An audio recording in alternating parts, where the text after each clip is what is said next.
Hey guys, it's a little after 7:30 in the evening, 2 minutes after 7:30 actually, and I wanted to come on here, real quickly and, do this video because, well, I was on the bus, I was listening to Spotify, and I have several playlists that I have, created myself as well as, added to my queue and everything that I would listen to on occasion. And one of them, of course, is a Disney playlist that I created myself. And recently, I added a new song to that playlist, which is the new take on the Rescue Rangers theme song.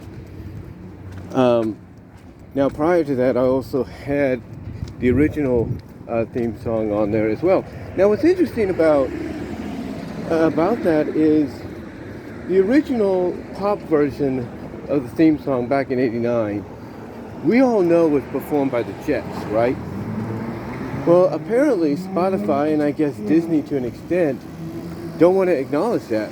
They just call it the Disney Afternoon Chorus.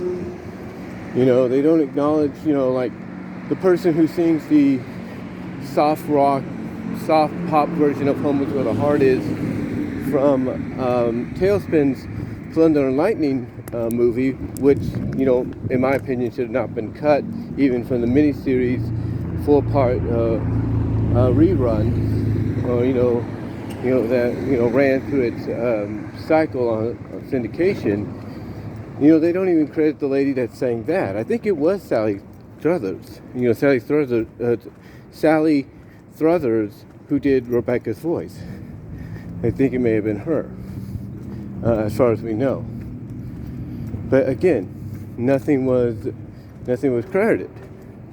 They do kind of say that the people that sing the pop version of the Disney Afternoon theme is the Disney Afternoon Chorus, and that's true, but the other songs that are on that re-release of the soundtrack and, under the Disney Afternoon name as well as Disney Classics,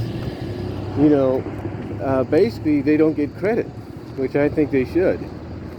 Anyway, hopefully, Disney does the right thing down the line and credits the Jets for doing the first original pop version of the theme, and afterwards, and then probably later on they give Sally Struthers, the voice of Rebecca, the credit for singing Home is Where the Heart Is, if that was her, or whoever it was that did the singing voice. And it looks like Newman Police over at Newman Foods in the laundromat for some reason, I don't know why. But anyway, like I said, hopefully, they give them both the credit down the line. Because if you're just going to say, oh, it's the Disney Afternoon Chorus, that's singing it, that's not giving credit. That's just crediting yourself, and you shouldn't do that. Especially right now where Disney doesn't really need any more backlash or negativity thrown their way. But anyway, to get to the point, when the movie came out, it was promoted that they had a new pop version of the theme song made, and that they had chosen someone to do it. That someone was Post Malone, who still is very popular and relevant. And it looks like we got 2, maybe 3 police cars here. I don't know what's going on. Kind of strange. There's 3 of them. I don't know what's going on, but hopefully it's nothing bad. But anyway, like I said, the new theme song was done by Post Malone, and that ironically got me thinking, it's weird.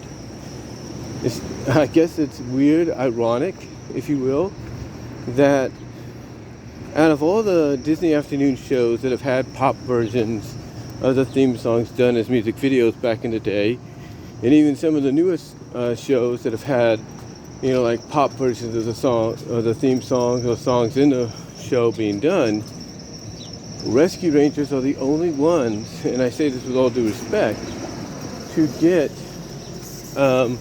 relatively well-known, still active at the time they performed them, still popular and beloved at the time they performed them, musical acts, pop acts, if you will, to do their songs, to do their theme song.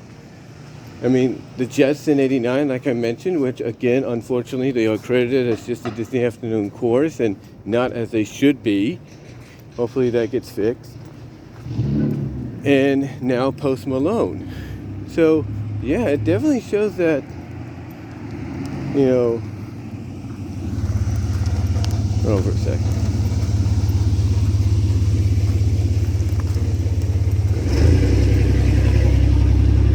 It definitely shows that Disney really back then and even now still has a lot behind Rescue Rangers. Like, they look at Rescue Rangers as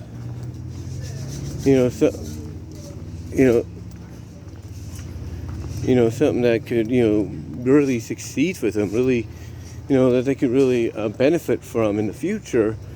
And you know what, I don't blame them if they believe that, if they're willing to go out even back when the show started, give them and sign or hire on the Jets to do the pop version of the song as well as a music video, to add to the repertoire, to add to the resume and all that, then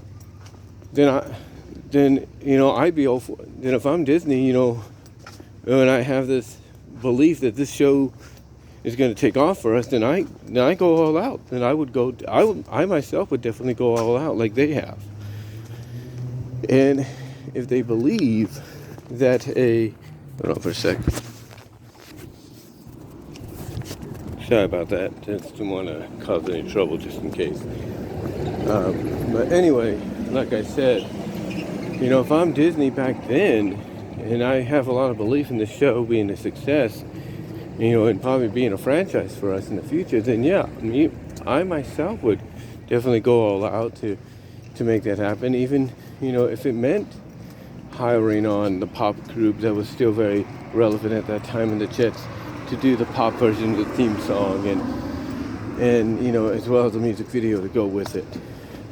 And if Disney feels, even though this is looked at as an alternate universe and everything, alternate universe, a one-shot deal, nothing to do with the series in the long run, or the franchise in the long run, if they feel that this movie by any means could, regain interest in the Rangers and possibly give them a new show down the line, kind of like they've done with DuckTales and such, and they feel, hey, going all the way and, not just, getting these guys to this Lonely Island Boy crew to help make it happen, but also to get someone like Post Malone, who is still very relevant, still very popular to this day, to do the soundtrack or do the theme song, the updated version of the theme song, and stay kind of true to it in his own style,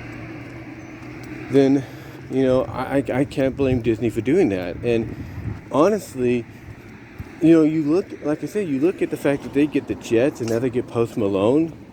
Not saying nobody else ever got some pop names to do their theme songs or to perform songs in their shows. Don't get me wrong, but the fact that